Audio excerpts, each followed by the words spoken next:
Bueno, mi relación con la escuela pública, haciendo un poquito de memoria hacia mi vida, mi trayectoria es desde que era chiquita, que empecé la escuela primaria. Yo tengo muchos años, de manera que en aquella época la escuela primaria se empezaba a los 8 años. Y había primero inferior y primero superior, y hasta sexto grado. Y yo nací acá en Buenos Aires y estábamos viviendo en ese momento en Liniers. O sea que empecé mi experiencia escolar en una escuela de Liniers. Después nos fuimos trasladando a diferentes lugares de la provincia por el empleo de mi papá, que era jefe de correos. Así que fui conociendo no solo la escuela de la capital federal, sino las escuelas de las provincias. Bueno, realmente tengo todos muy buenos recuerdos. Primero que yo era una chica estudiosa, terminé el sexto grado en la ciudad de La Plata, con un boletín casi de todos 10, ¿no? O sea que, pero porque me gustaba estudiar, porque me gustaba cumplir, y además me sentía muy bien en esa escuela donde, por esas razones de mi propia personalidad, yo soy bien extrovertida, si había que recitar, recitaba, si había que bailar, bailaba, si había que disfrazarme de paisana y el pericón, también lo hacía, siendo chiquita, y también hacía los pizarrones de efemérides, porque me gustaba dibujar. Entonces también escribía poesías, y entonces esas poesías yo se las mostraba a mi maestra de quinto grado, y ella me decía qué bien, porque era de Belgrano, de la patria, de la guerra, porque me impactaba mucho el tema de la guerra y los niños de la guerra. Bueno, y a mí se ve que alguna influencia visual me ha tocado que mi obsesión eran los niñitos, los que quedaban huérfanos. Yo, qué destino que después vengo a tener el resto de mi vida buscando niños, ¿no? También víctimas. Bueno, todos recuerdos muy lindos. Y alguien me preguntó una vez, ¿qué maestra te quedó más? Todas fueron muy buenas. Pero hubo una, que ya no vive, que era la que leía mis poesías porque ella era poetisa, Sara del Carmen Ugasi, una señorita de La Plata. Y siempre yo que puedo le rindo mi homenaje porque era la maestra. Carácter, justicia y cariño. No era melosa, era justo lo que tenía que tener como condición una maestra. Siempre digo porque después fui yo maestra, porque me parece que de todo eso me nace la vocación desde chiquita de decirle a mi mamá, mamá, yo quiero ser maestra cuando sea grande.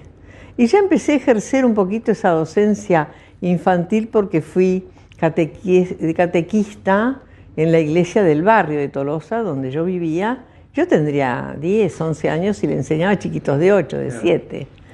Y después también las compañeritas mías que no entendían matemáticas, las traía a mi casa, les ayudaba. O sea, siempre esa vocación de enseñar.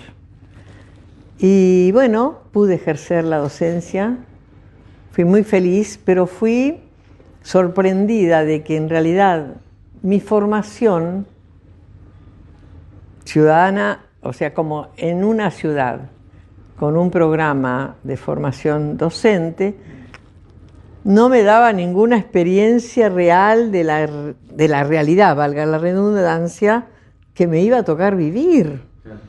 Porque fui a una escuelita nacional, de las que se llamaron entonces Laines, escuelas que ocupaban un lugar que otras escuelas de esa provincia no ocupaban. Lugares desfavorables, muy humildes. A mí me tocó ir a una escuelita con el guardapolvo todavía de la secundaria, el moño atrás, ¿no?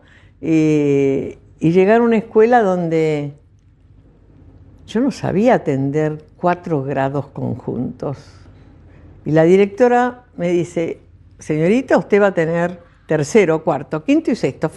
Me dio a los alumnos, me metió en una habitación sin ventilación, que era una casa antigua de esas tipo chorizo, donde el piso era de ladrillo. Yo no venía de una familia, no, pero yo vivía en una ciudad y las escuelas donde a mí me hicieron dar práctica, eran escuelas donde no faltaba nada. Entonces, en eso tuve que adaptarme, pero pude volcar todos mis amores a esa escuela porque eran chicos muy humildes, muy buenos y esperaban tanto de la maestra, ¿no? Así que éramos un poco maestras, asistentes sociales, educacionales, no había nada de eso en ese momento ahí. Pero trabajé muy bien y con mucha libertad. Existía no el Ministerio, sino el Consejo Nacional de Educación. No me acuerdo bien el número de la escuela donde empecé, en Liniers. Después estuve como alumna en Saldungaray, provincia de Buenos Aires, cerca de Sierra de la Ventana. Después estuve en General Conesa, un pueblito fantasma, que mi papá era jefe de correos, realmente creíamos que estábamos en otro mundo porque no había médicos, no había iglesia, no había nada. Y General Conesa está cerca de la costa, ¿no? De San Clemente del Tuyú, para esa zona. No sé cómo estará ahora, quizá hoy está lindo. Y ese año lo perdí, tercero, porque se inundó el pueblo y tuvimos que salir de la oficina de mi papá en bote para Buenos Aires y ya después mi papá no quiso más porque tenía hijos para educarse, ya mi hermano mayor tenía que empezar la secundaria. Entonces me tocó hacer también periodos en Capital Federal, ¿no? En Flores, en el barrio de Flores. Ahí fui a una escuela de acá, de Buenos Aires, y después terminé en La Plata, en un barrio llamado Tolosa, en la escuela número 31. Hice tercero de nuevo, cuarto, quinto y sexto. Ahí hice la mayor de mi experiencia en una escuela primaria. La secundaria me pasó algo bastante incomprensible, por no ponerle otro término. Yo dije que era una alumna de 10. Matemáticas para mí siempre fue así. Ni hablar de hacer un relato, una composición o un dibujo, ¿no? Yo tuve que dar examen de ingreso en el normal número 1 de La Plata para hacer la carrera docente. Rendí el examen y no ingresé porque no me alcanzó, mi examen no estaba bien. Entonces yo dije, no puede ser. Y le dije a mi mamá, mamá, tenés que ir a preguntar por mi examen y que te lo muestren. Porque yo no puedo haber hecho nada mal porque era para mí pan comido. Y no se lo quisieron mostrar. Entonces yo creo que ahí hubo algo raro. Entraron otras personas, no las que no teníamos cuña. Es triste, ¿no? Qué triste. Sí. Entonces, ¿a qué escuela voy a ir? Yo quería ir ahí. Y entonces un familiar me propone ir a una escuela privada, pero era costosa. Mis padres no podían, así que me dieron una media beca y me recibí en la Escuela de la Misericordia, una escuela privada de monjas, de los que tengo los mejores recuerdos. Mira, las maestras entonces, y como me tocó a mí también, le enseñábamos todo. No había áreas como hay ahora. Todo teníamos que enseñar, historia, geografía, matemáticas, lengua, bla, bla, bla, todo. Hasta ejercicios físicos, que yo aprovechaba para enseñarle a los chicos a bailar el folclore. Entonces les ayudaba a vestirse de paisanitas a ella y a los chicos. Como eran medio del campo, bombachitas tenían, o sea, por ahí una botita también. Bueno, y también el Club de Niños Jardineros, la Cruz Roja Infantil, todo eso lo llevé allí. O sea que teníamos todas las materias, no estaba dividido en áreas. Cada una tenía lo suyo, pero yo creo que un maestro, si el alumno le responde, le cumple, no tiene ningún gesto que uno después lo recuerde como injusto, porque yo creo que más que nada en los niños queda marcada la injusticia. cuando se le castiga o se le reprocha o se le llama la atención por algo injusto, eso es lo peor. Y si es justo, bueno, sabe que no hay ahí, es verdad lo que está diciendo. No me pasó nunca. Entonces, si yo no daba trabajo, si yo cumplía, si llegaba a horario, siempre iba impecable. Mamá era una persona dedicada a sus hijos. No recuerdo ninguna maestra, en este momento estoy haciendo memoria de aquellas maestras que tuve, y las recuerdo con mucho afecto. Bueno, yo creo que la escuela pública alberga lo que es la igualdad. Ahí no hay personas mejores ni peores que otras, o sea, personitas. Vienen todas a aprender y se les enseña. En las escuelas privadas, me consta, hay preferencias de acuerdo a tu nivel económico. Si te casás con más plata, te ponen la alfombra roja, y si no, te la sacan porque pagaste menos y te casás con otra. O sea, es triste, pero es así. No hay preferencias sociales en una escuela del Estado, la escuela pública. Los chicos son todos iguales, son niños, y tal es así que, bueno, una maestra puede enseñar en una escuelita del interior, con chiquitos muy humildes y morochitos, o una escuela donde el nivel sea mejor y puedan traer. ¿Por qué? Porque el maestro, por lo menos en mi época, llevábamos todo a la escuela. Mis alumnos no tenían libros, no tenían materiales. Entonces, vos ahí volcás eso que tiene que ser como condición sine qua non para ser maestro, que es el amor y la ayuda al chico. Yo me venía ahí, no lo digo para vanagloriarme, sino que lo hacía yo y las otras maestras también, cuando fui directora también, a buscarle zapatillas de esas que ahora se llaman, se llamaban de segunda, antes por algún defectito, y valían más económicas, la cooperadora, y yo venía y compraba, y los delantales, y llevarles útiles, y tratar de conseguir lo mejor para ellos, para que vinieran a la escuela, porque no venían, no tenían calzado, no tenían ropa.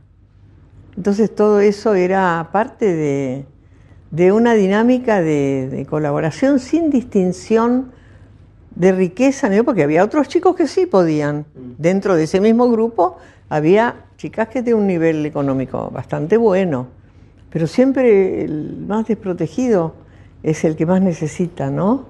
Y no dárselo como una limosna ni nada, sino como una obligación, porque los chicos tienen pudor también, ¿no? Y a veces sufren, y eso es malo, marca.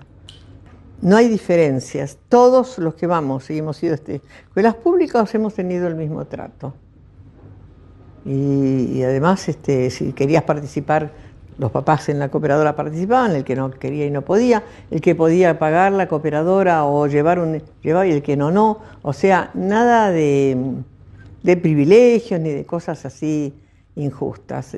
Yo creo que la escuela pública es la imagen de la democracia, porque se practica la democracia, ¿no? Habrá también otras que no son tantas, pero no depende del modelo de la escuela, depende de quien dirige una escuela, que la escuela sea democrática. Nosotros nos manejábamos en las escuelas Laínez con el Estatuto del Docente, la Ley 1420, y un modelo de plan de trabajo excepcional, donde ese modelo que nos daban como obligación para cumplir todo el programa del año en todas las materias, se podía implementar en la llanura como en la montaña, en el hielo como en el desierto, porque tenía todas las características, era excelente en aquella época. Bueno, yo estoy alejada de la educación porque me jubilé hace muchos años, en el año 78, y yo creo que si yo vuelvo a la escuela ahora encuentro otra escuela, con otras formas también modernas de trabajar, por áreas, primero, Segundo, con toda la informática, la modernidad que yo no manejo, ni quiero. Yo tengo el lápiz, el papel y mirá, no me sacan de eso. Yo no te aprieto un botón ni loca, porque pienso que es la bomba atómica y va a volar todo. Porque no sé ni quiero, ¿no? Entonces, yo no sé hoy en día cómo son los programas de las escuelas. Lo que sí me asusta es que se ponga al alumno mucho en contacto con esa tecnología que no es un ser humano, es una máquina. Y que entonces, a ver, qué bárbaro que todos los chicos de las provincias tengan su netbook, porque ahí van a tener la información. Pero no es la netbook, hay otras formas de contacto del chico, que no es la escuela, es el hogar también, donde están frente a una maquinita, donde uno los oye discutir con ese nada, pelearse con ese nada. O sea, que es bueno que estén usando la tecnología y la modernidad, porque es así el mundo, pero que no dejen de ir al campo a ver las ovejitas, las vacas, las mariposas, cómo crece una planta. Nosotros hacíamos el herbario, cómo crecía, cómo se desarrollaba la planta, o hacíamos el hormiguero artificial para ver cómo trabajaban las hormigas, o llevábamos el algodón, la planta, para ver cómo era, porque por ahí, en algunos países muy modernizados del mundo, conocen las gallinas en los zoológicos. Yo quiero que los niños conozcan las gallinas en el gallinero, en el campo, que te agarren una flor y la huelan, ¿viste? Que arranquen las frutas de un árbol, porque ese es el mundo, ¿no? Que no sea tan técnico. Yo una vez estuve en un acto, había como 400 maestros, estaba el ministro también y todos, y yo tenía que hablar, no sé, las cosas que dije, pero una de las cosas que dije, que felicitaba repartir las netbooks y todo lo demás, pero que les recomendaba a las maestras dos cosas: moderar el contacto del chico con esa máquina, y segundo, el que no ama a un niño no puede ser docente. Si no amás, pero amar al niño, no podés ser docente. Por más que seas doctora en no sé qué, no sirve. El amor es todo. Pero yo te cuento que las abuelas, y yo personalmente con gusto enorme voy a las escuelas a dar charlas sobre quién soy, lo que hago, con el respeto y el lenguaje necesario para el que está escuchando, de acuerdo a la edad y todo eso. Entonces, y esto va al futuro, para darte una respuesta, cuando los chicos que tienen 11, 10 años y entienden todo lo que les estoy diciendo porque han sido preparados por sus docentes, me preguntan, entre otras preguntas, ¿qué podemos hacer? ¿Qué podemos hacer nosotros? Entonces yo les doy estos consejos, que es para el momento y es para el futuro. Primero que nada, estudiar. Porque el que no estudia es esclavo del que sabe más, porque le miente y no hay forma de discutirle porque no hay un conocimiento. Estudiar, estudiar, estudiar. Lo otro, ser respetuosos con los adultos, maestros, padres, ancianos, y con el diferente. No discriminar, sino ser compañero, ser solidario, la solidaridad. Y después, ser partícipe, como lo están siendo ahora, del acontecimiento histórico del país.